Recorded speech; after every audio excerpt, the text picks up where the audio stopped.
Hello, everyone, and welcome to the 9th episode of the Startup Boston podcast, where I interview entrepreneurs, investors, and influencers in the Boston startup community to uncover actionable advice and stories from their experiences. Today, I sit down with Bettina Hein, founder and CEO of Pixability, a software platform that helps brands and their agencies place video advertising on platforms such as YouTube, Facebook, Twitter, and Instagram. Bettina's first company, SVox, which worked on text-to-speech, was sold to Nuance, and that technology can be found on mobile phones and cars today. Bettina was born in Berlin, attended college in Switzerland, and moved to Cambridge to become a Sloan Fellow at MIT. Some of the things that Bettina talks about in this episode are Pixability's shift from a B2C company to B2B, the 3 big mistakes that most advertisers make, how Bettina sees video advertising changing over the next 5 to 10 years, and the 3 things you need to be a successful entrepreneur. Don't forget to enter to this week's book giveaway for The Hard Thing About Hard Things by Ben Horowitz by subscribing and writing a review on iTunes. If you've already done those 2 things, then you're already entered. Otherwise, make sure to do so for your chance to win. Enjoy the episode.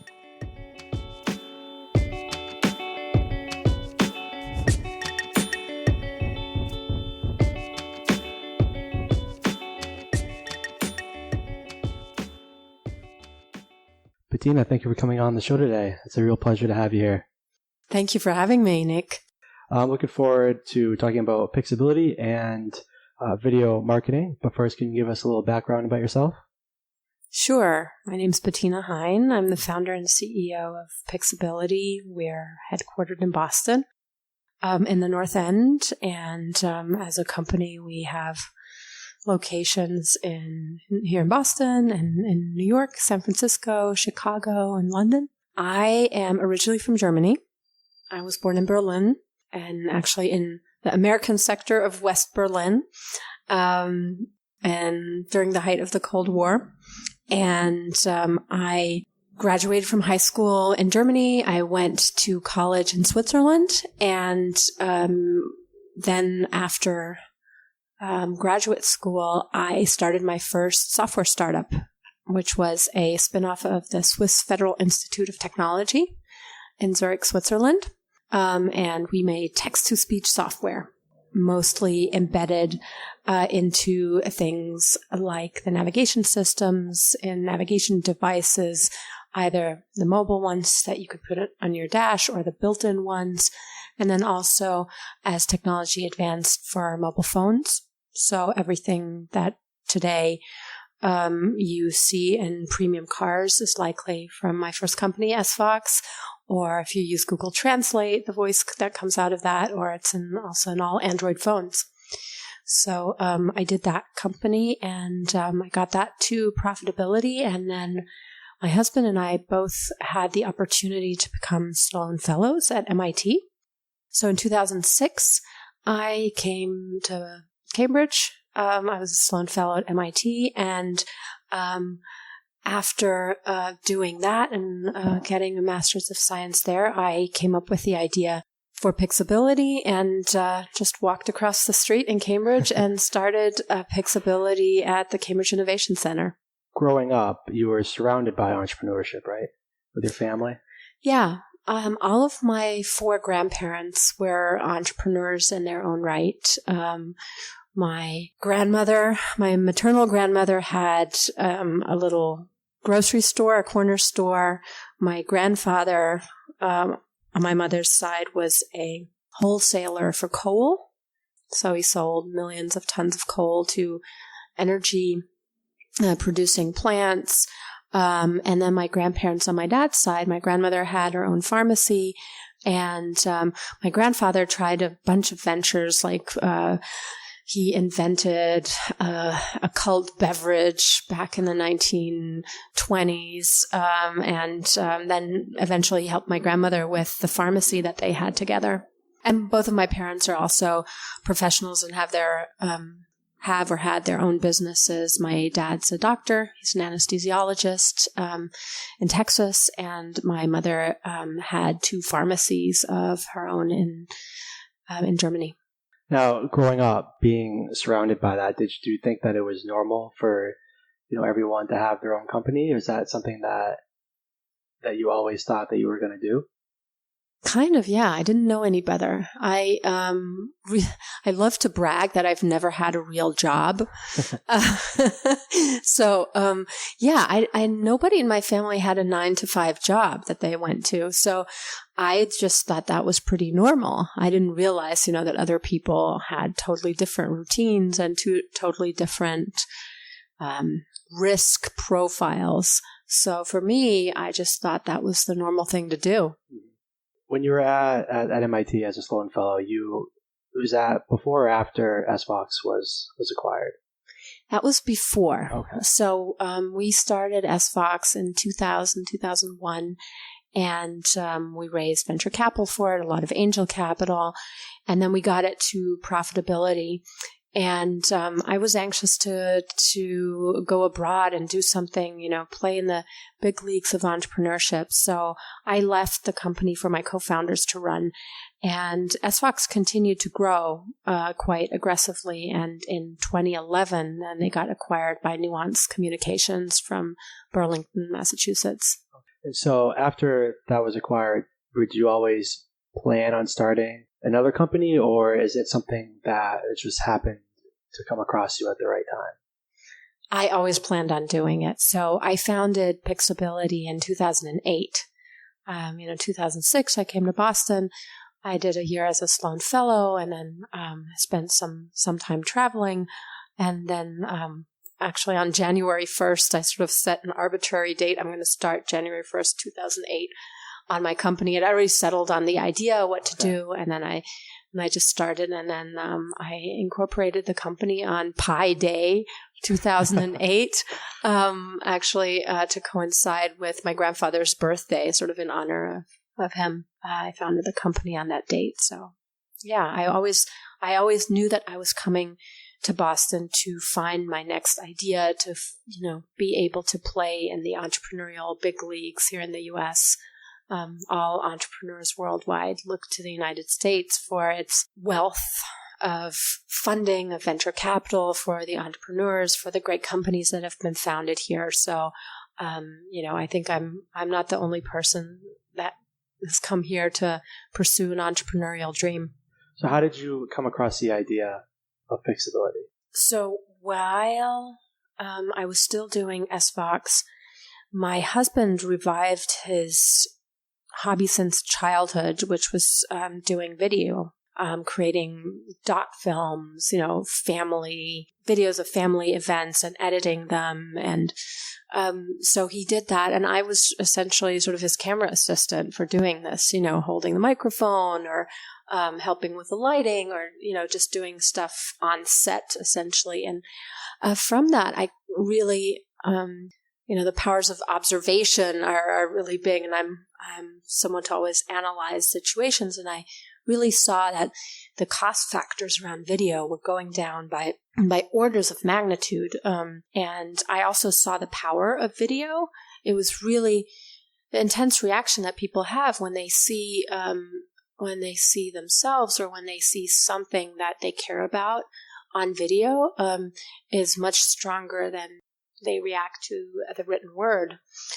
So I really fell in love with that, and with everything that was happening around video, with bandwidth getting much more ubiquitous, growing immensely with the technology that you needed. So cameras and editing software, all of that became cheaper. So I thought this is a time of disruption. And at MIT, we had the opportunity to have Clayton Christensen from Harvard as one of our professors, and he taught us a lot about disruptive innovation. And I knew that where there's disruption happening, there's also a business opportunity. And I just didn't quite know where that opportunity was, but I decided, I'll just go for it. And Pixability originally was a B2C company. It was a consumer-facing company, and the idea was to edit down videos and from all the footage that people were amassing. Back then, you have to remember, the iPhone had just launched a couple of months earlier, so there was no people taking videos on their phones. They were doing it with just regular camcorders or the flip camera and all of that. So I started that, and I realized very quickly that I was not cut out to do a business to consumer venture. I was like, this is too hard. I don't know how to do this. And I had the fortune, some people will say misfortune, but I think I had the fortune of founding it right into the economic crisis, because that really separates out the good ideas from the bad very quickly, because people will no longer just smile and say, oh, what a great idea, and give you money. No, They might say it's a great idea, but they're sure as hell not going to give you money. So I realized that really quickly, and then we pivoted to a B2B model. So originally you were a business to consumer. So what is it that Pixability does today? Oh my goodness, very different. So now we are a software platform that helps brands and their agencies place video advertising on platforms that are called, in the lingo, walled gardens. So on YouTube, on Facebook, on Instagram, and on Twitter. And we employ very sophisticated targeting and optimization to get brands in front of the right audiences, and get consumers to act on the advertising that we put in front of them.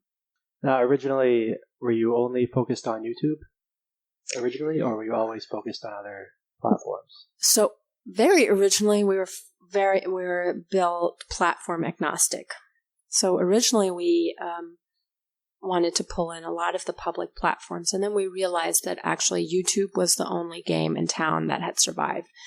You probably remember back when there were things like Vimeo as one of the survivors, but there were many other platforms like Meta Cafe and Daily Motion and 5min and lots of those types of platforms. So we had working code to do that, but we realized in 2011 that YouTube had really won the war of the public platform. So we focused on that for a number of years, knowing that we would expand again once opportunities unfolded. And we were betting at the time on Amazon to, rival YouTube because of the cloud computing resources that they command. But it was actually Facebook that came out with the next viable formats that we could focus on. And, with that, then they opened up Instagram as well, and Twitter then subsequently came out with video formats. So we have really now our finally, after, waiting for many years, can now finally really play out the full potential of what we envisioned years back. What are some of the things that have had the largest impact on your growth? There is a real sea change happening in the consumption of media.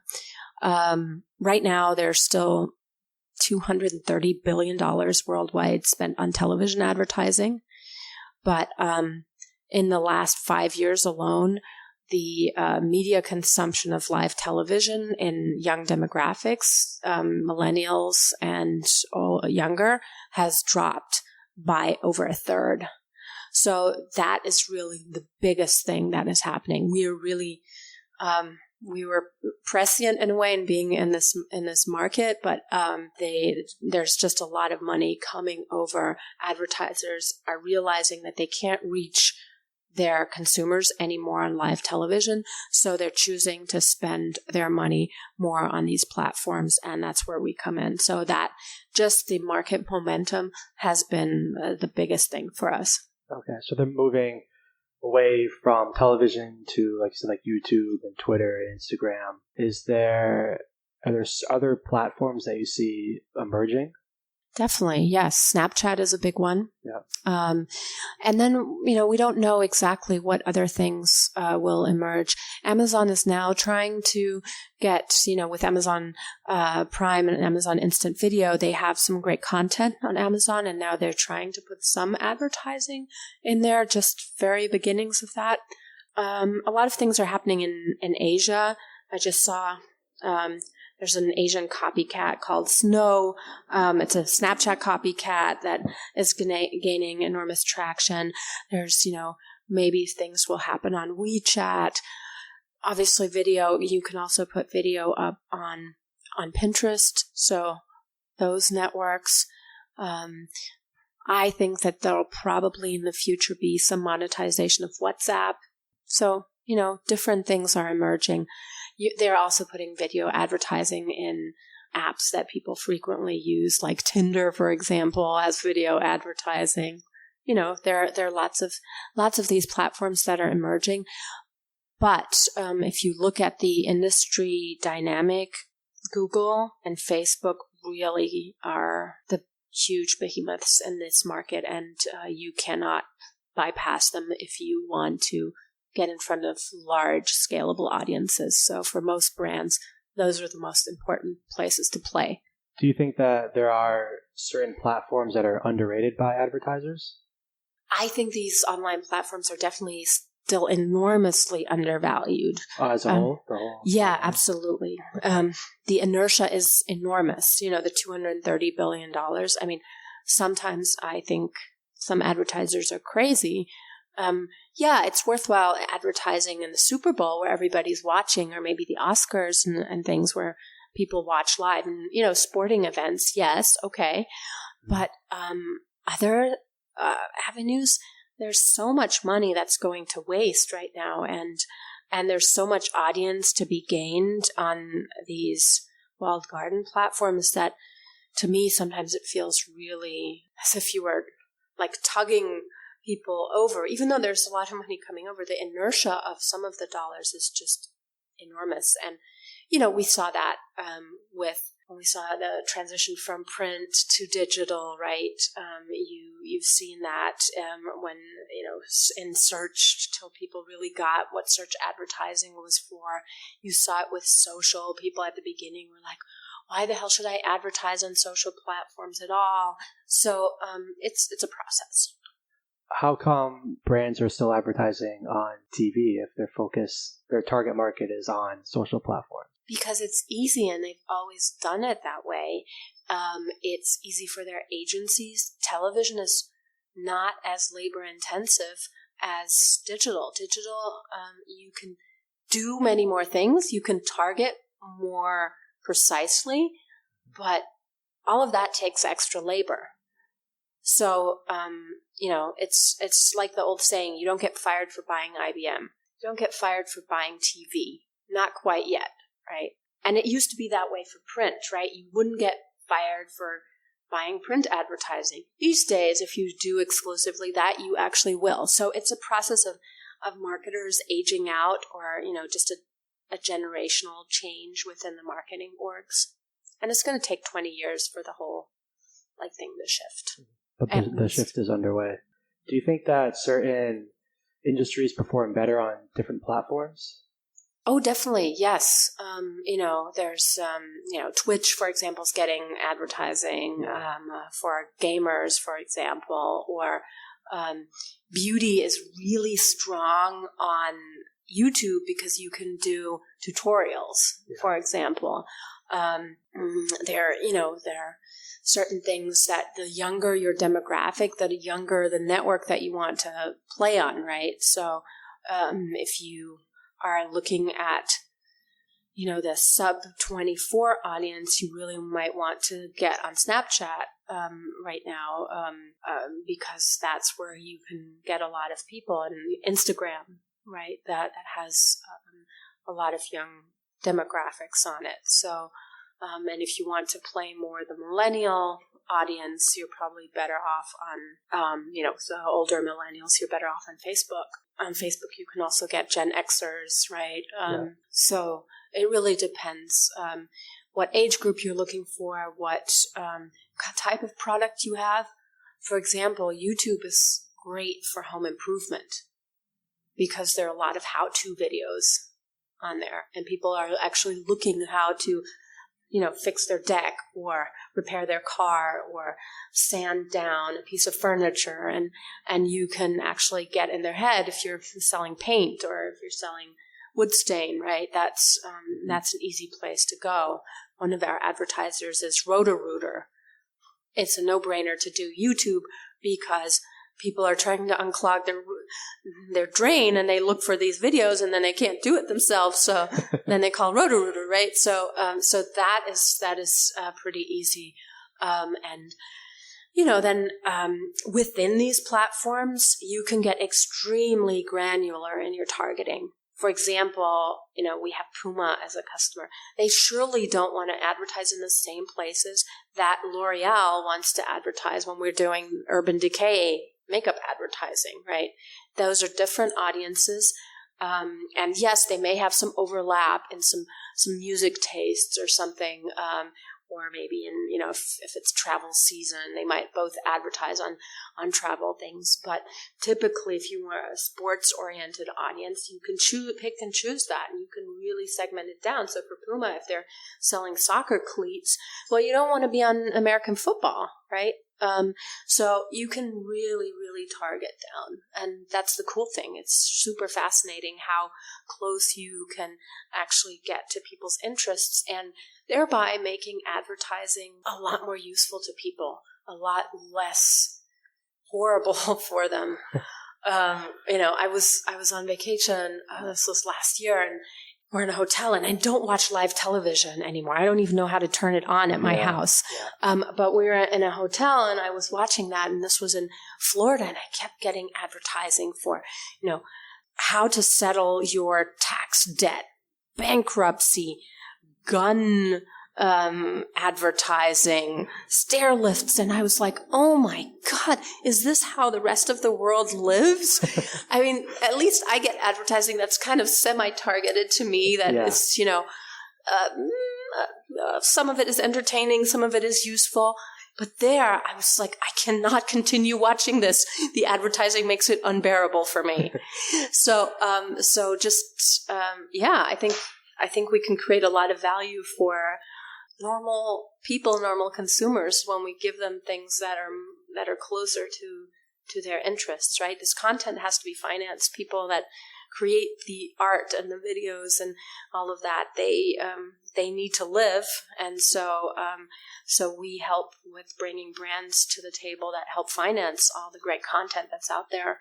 Are there any trends that you're noticing with how video advertising is being created or designed or presented to the user or to the target customer? Well, the cool stuff that's going on right now that we really like, and that also is exciting for advertising, is all the 360 video. Yeah, that's fun. And so all that integration with VR, with the virtual reality headsets, is fun, and it's going to be exciting where that goes. The immersive reality, augmented reality, virtual reality, just the immersiveness of it is fascinating, and we'll see where that goes. Are brands starting to create 360? Oh yeah.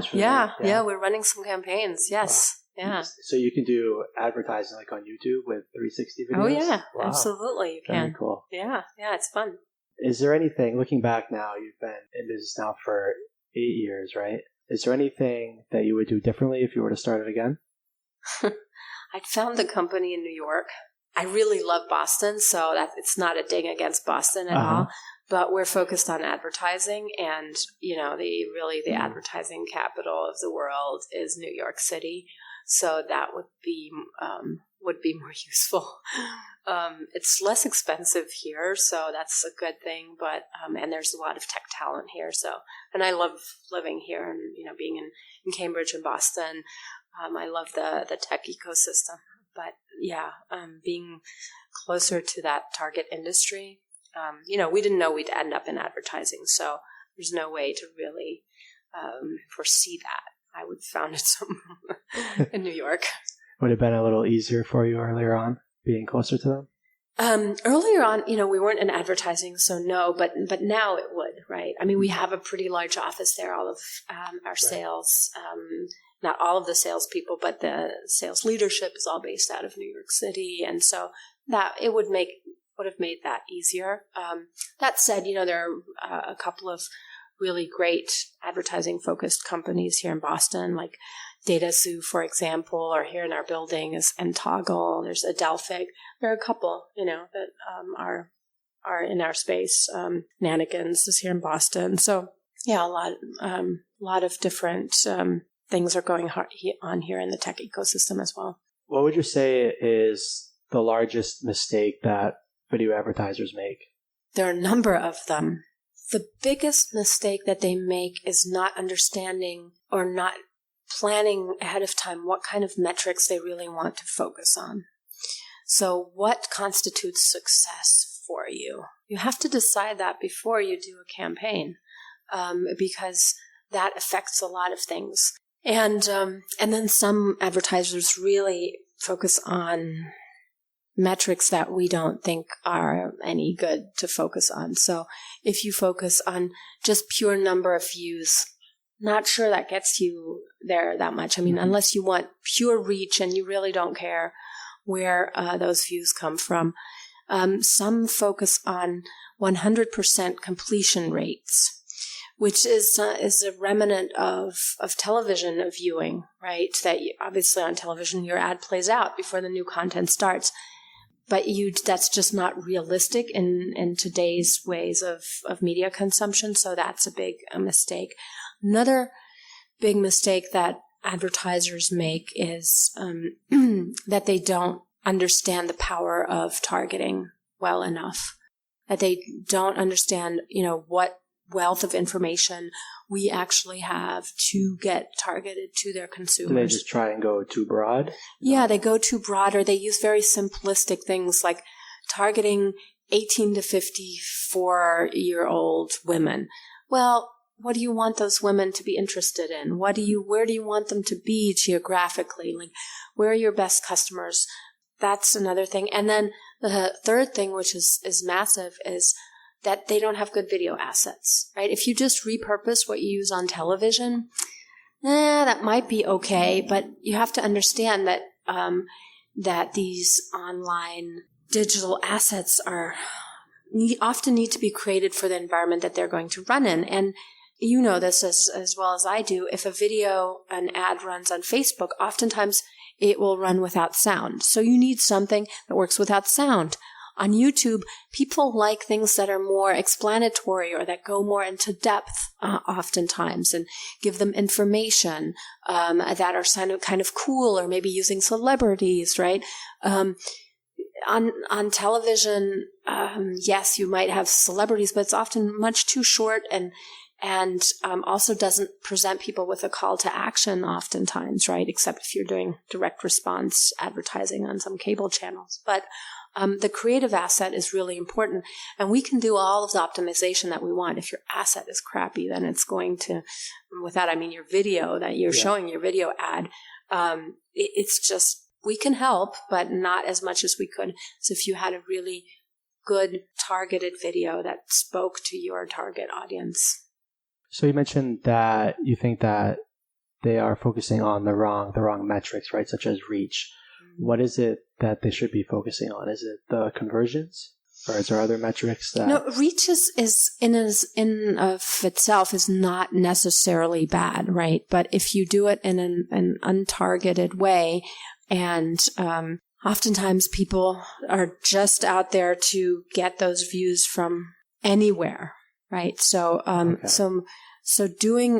getting the maximum reach, but then segmenting that reach out in your different targeted audiences. That's the important thing that we do. And sometimes we break out, hundreds of sub-campaigns for our customers to really show them this is the reaction in this part of your population, and this is the reaction in that part, and this is in the third part, the reaction that you get, and this is how your asset is performing. And if you do that in a too simplistic fashion, you're really, just acting as if television moved to the computer and that's all you're doing, as if you were live streaming normal broadcast.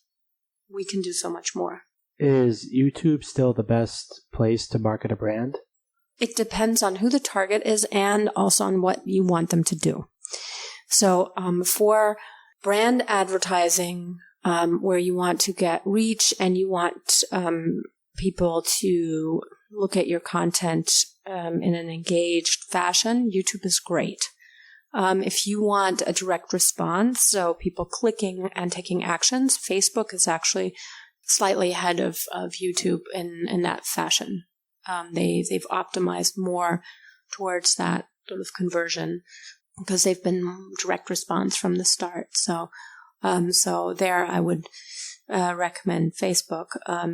Instagram is just emerging. It's still quite expensive for video advertising right now. So we'll see how that opens up, how the formats there develop. And Twitter, the format, it's very early in the life cycle of their formats. And I would say if you're marketing something that is real time, so you're marketing towards an event or you're marketing alongside, you know your viewership always watches television show X, right? Yeah. And it runs at that time. And, you still have a lot of live watching. You can do that when people do sort of multi-screen watching and reactions. So that's a real asset there for Twitter. And Snapchat we don't cover yet because they don't have an API yet, but it still remains to be seen what's sort of the best thing there.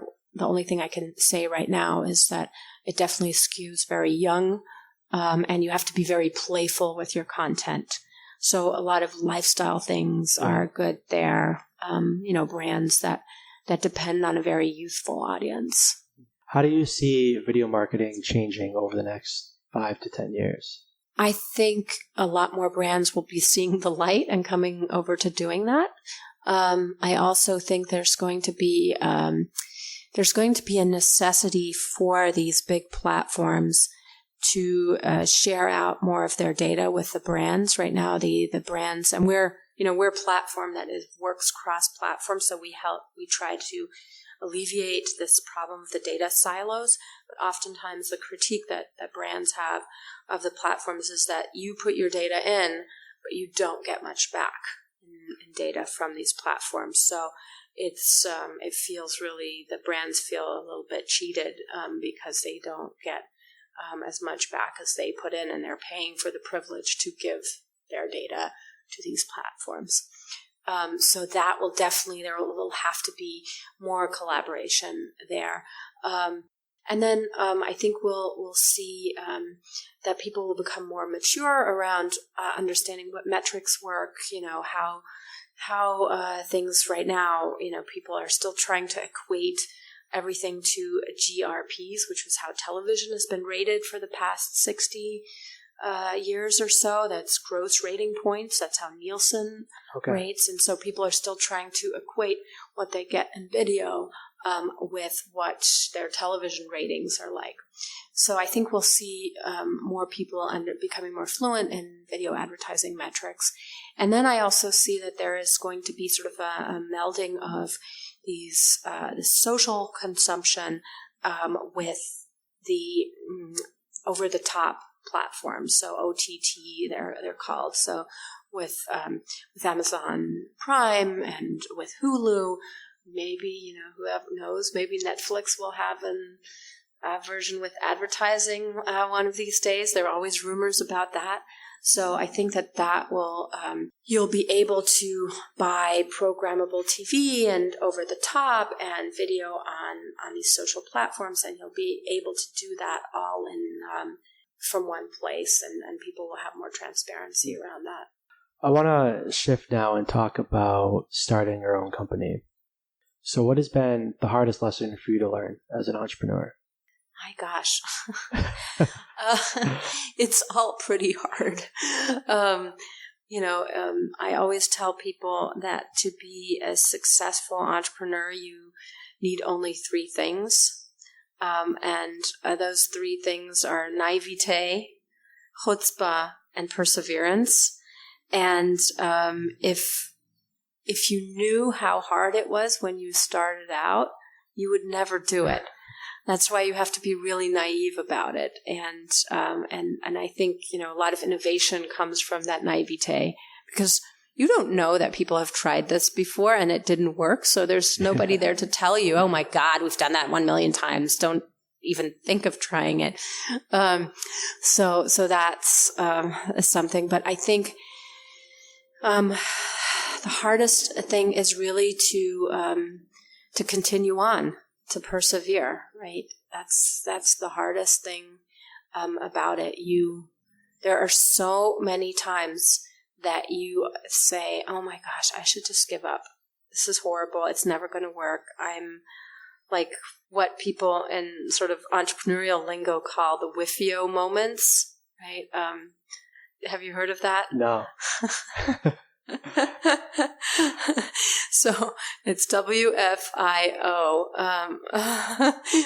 which stands for we're fucked, it's over.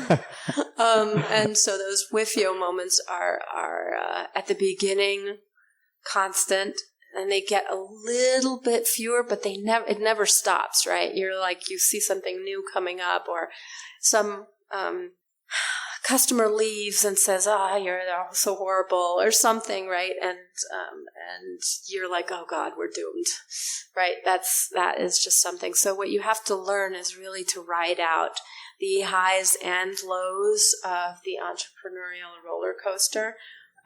Those are really, and the amplitudes sometimes change in the course of the process, but you really have to persevere through those, and don't get too crazy in your spending on your highs, and don't become too despondent on your lows.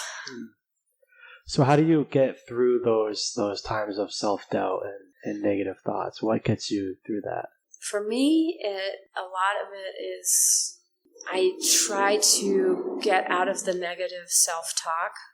I try to, often what helps me is our reflections, to go back and where we were. And if I look back at, past quarters or a year ago's board deck and see where we were, and then look at where we are now, I'm like, you know what? It's not that horrible. We have made progress. We are not, as horrible in achieving our goals as I always think we are. Don't beat yourself up that much. And sometimes if it gets really bad, you just need to take some time off. Mm-hmm. It's just getting some distance from it. That helps. I read somewhere that your goal is to double your revenue every year. Is that true? Yep. So how do you go about approaching that? What do you focus on? Oh, it's very simple. I tell my team, if we don't double revenue, I get fired. Don't get me fired. And they listen to you. And they listen to me. So it's not worked out every single year, but we have a pretty, overall, if you average it out, it's been more than 100%. Awesome. Obviously at the beginning you have super high growth rates, but after the first initial years, we keep on doing it. Yeah. We just got named the fastest growing company in Massachusetts. Wow. Yeah. Congratulations. Thank you. Yeah. And you have multiple offices now. What are some of the difficulties that you face with having, your business in multiple locations around the world? Keeping everybody on the same page, keeping everybody aligned. So we invest a lot in those cross-company communications. So we have just a number of things. We have a weekly internal company newsletter that goes out. We have a monthly meeting that we live stream and everybody dials into, Hangouts. Yeah. We have every quarter, we have people coming to headquarters. So we invest a lot of money in flying them in, to come here, that everybody comes for a day, for a kickoff, and gets to interact with their colleagues. We use Slack. We have extensively used Google Hangouts to have discussions and have people see each other on video. That already helps a lot. But it's definitely tough. If you're not at headquarters, sometimes people feel a little bit lonely out in the field. So, we try to send them goodies and swag and, incorporate them into our events and encourage them to have their own goings on as well. Mm-hmm. As a founder that's founded multiple companies now, what were some of the key lessons you learned from running your first company that you've been able to apply here at Pixability? Well, cash is king. That's always important. Always keep your eye on your cash position. You have to be very, very careful with that. That's the first most important thing. Second is to learn how to focus on something. And then third one is not to be afraid to pivot. Some people are either very stubborn about their idea and don't want to change it and just really believe this is going to get us to success. And I'm not, come hell or high water, I'll do this. But some people are also afraid to tell others that what they're doing hasn't worked. Their investors or other people. Just don't be shy about that. Communicate to people what you're learning. Communicate very proactively. This is working. This isn't working. Because these things are not working, we are shifting, our focus slightly to this, and we're going to do the following experiments and see what is the better direction for us to go into. And so you've pivoted now multiple times, right, at Pixability. Oh, yes. If an entrepreneur thinks that they need to pivot, what are some of the things that you think they should focus on to increase that likelihood of success? There are always going to be indicators of where you need to pivot to. If you have your ear to the ground, listen to customers, look at the market, there are going to be indicators. And the way that I've always done it is that I start experiments and try to see if what I'm changing to people will pay for. It's never a good idea to just say, oh, on paper, what we're doing isn't good, and on paper, this other thing looks much better. Let's focus all of our efforts on that. Just shift entirely. Right. I don't believe in that. There are some people that, are gung-ho for that, but I don't believe in that. What I believe in is people continuing on your path and then shift the focus of just a few people on this new thing. And once you get 10 or 20% of your revenues from this new thing, then oh gosh, this other stuff, let's shut that down and move to this. And that's how I've always done it. For you, what has been the most rewarding part of being a founder? I love creating something from nothing. At the beginning, it was just me and the Ken doll that I have in that drawer over there. One of my friends, I was complaining after founding the first company that I was all by myself and it was hard and, I had to do everything. She sent me this little Ken doll and said, he's going to be a great employee for you. He's never going to complain. He's available 24/7 and, he's also pretty good looking. So,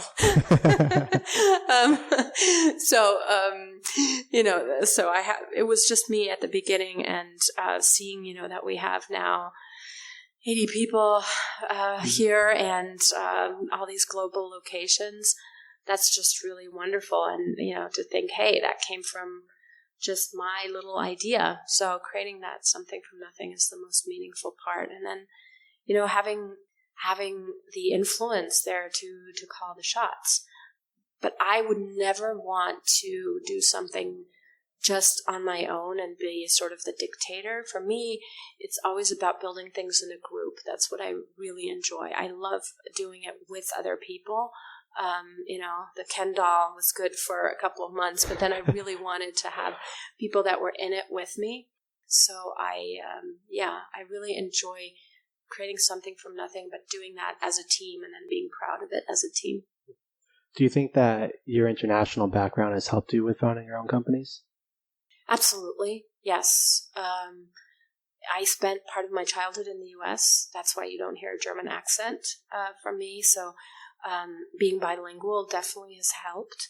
My first company was based in Zurich, Switzerland, but we used English as our company language from the start because we had a lot of international language specialists that we would recruit, and we never sold a single thing in the whole country of Switzerland, really, because we were selling into the automotive industry and mobile devices, and there were no cell phones being made in Switzerland, no cars. So it was clear that we had to be international from the start. Here in the U.S., blending in with my accent has obviously made it easier for me, because when I came here, I had no professional experience in the United States. I didn't know anybody. And if I had on top of that this, thick German accent might have made it a bit more difficult. So yeah, that has helped. At SFox, it was really great to have a company that was born global. And we, in Switzerland, there's so many languages, and as a language technology startup, we really exploited that multilingual facet of our company a lot. That hasn't come to play as much at Pixability because the advertising market is just so big in the United States.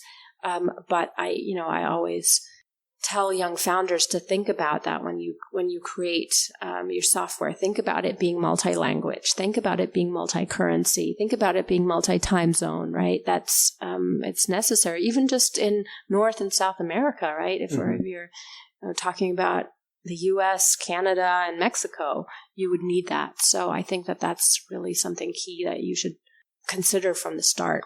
Instead of starting just in one language and then later on making it available in other languages? Well, I think you need to make your software modular enough that you can add those languages easily, right? If you build a monolithic block of software where adapting the language would be overly cumbersome, or adapting the currencies or the time zone would be hard, then you hold yourself back, right? And you have to do way more work later on to then bolt that on. I want to shift now to our rapid fire questions. Okay. So we're here now in the North End in your office. What is your favorite restaurant here? I love Il Panino and Mamma Mia's. What's another startup in Boston you're most excited about? Oh, there are a few. I'm really excited about Insight Squared. I love Fred Schilmover over there. There's Michael Montero's Buildium that is really great. Localytics with Raj Agarwal is good. There are lots of them. Jennifer Fremont Smith is running Happy, so that's a great startup. There are lots of them. What's something about you that most people don't know? I can walk on the outsides of my feet.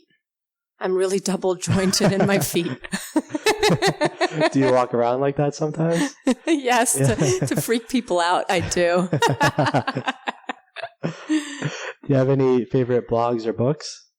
I really think Thinking Fast and Slow, Daniel Kahneman's book, I love that book. That is really good. Yeah. A recent one that's not as deep as that one is The Power of Habit. That's a good one. Yeah, a great one too. Yeah, Charles Duhigg, right? Yeah. Power of Habit, yeah. Yeah, and I love reading classics. So right now I'm reading Crime and Punishment, Dostoevsky, and Tolstoy. Anna Karenina is really, that's fun. So I like reading classics a lot. What are your favorite YouTube channels? Oh my goodness, that's a hard question because there are so many of them. I really like,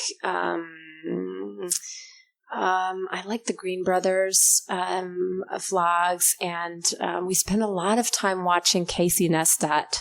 So I think he's really interesting. So, and I've met him now a couple of times in person. Oh, so wow. Yeah, that's awesome. Yeah, and then I like all the science ones that explain stuff.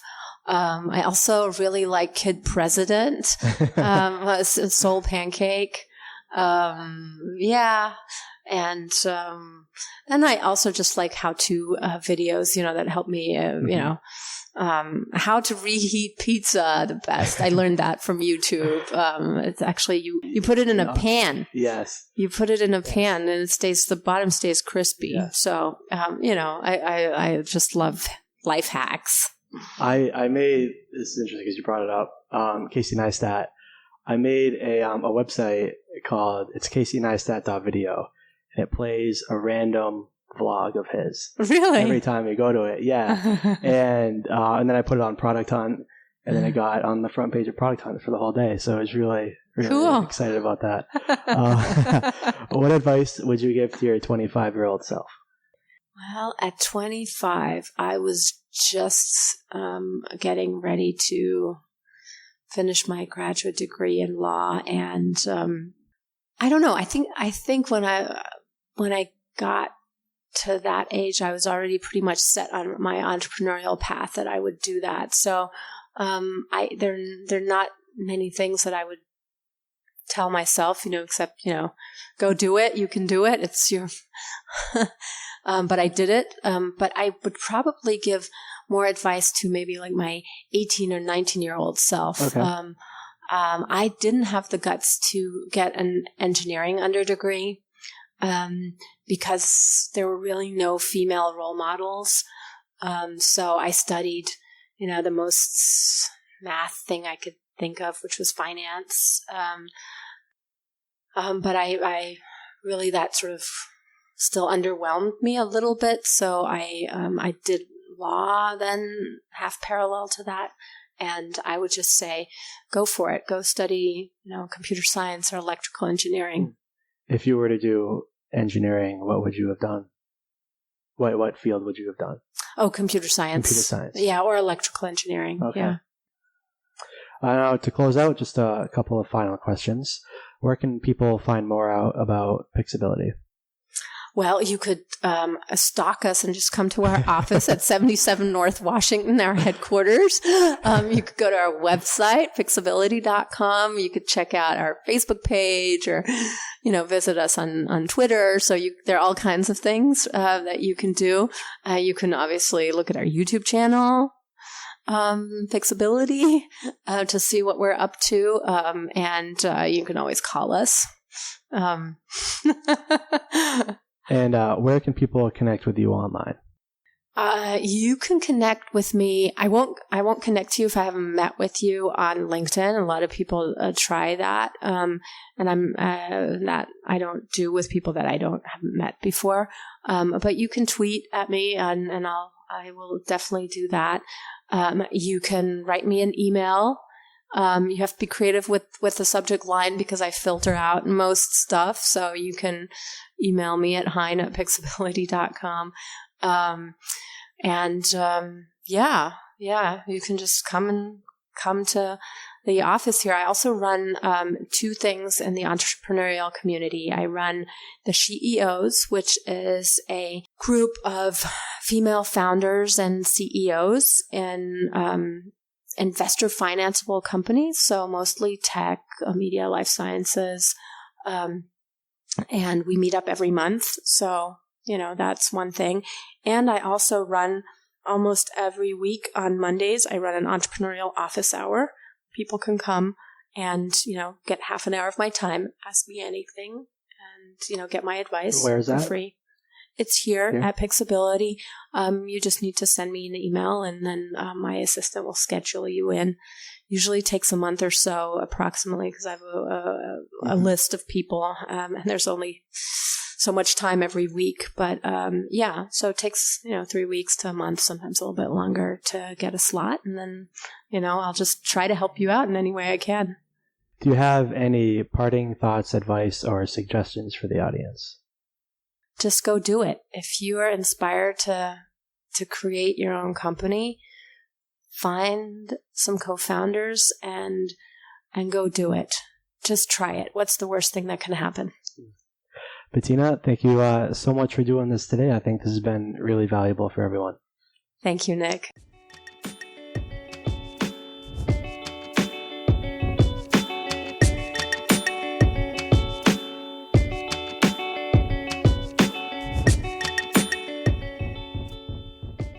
If you enjoyed this episode, please go and subscribe to this podcast on iTunes and write a review. By subscribing, you'll get all of my new episodes automatically fresh onto your podcast app. So make sure to do so. And it really helps me out in the rankings and with acquiring new listeners. Remember, all show notes can be found at startupbostonpodcast.com. Thank you for listening. And until next time, if you have any feedback, ideas for guests, or just want to say hi, you can reach me at nick@startupbostonpodcast.com.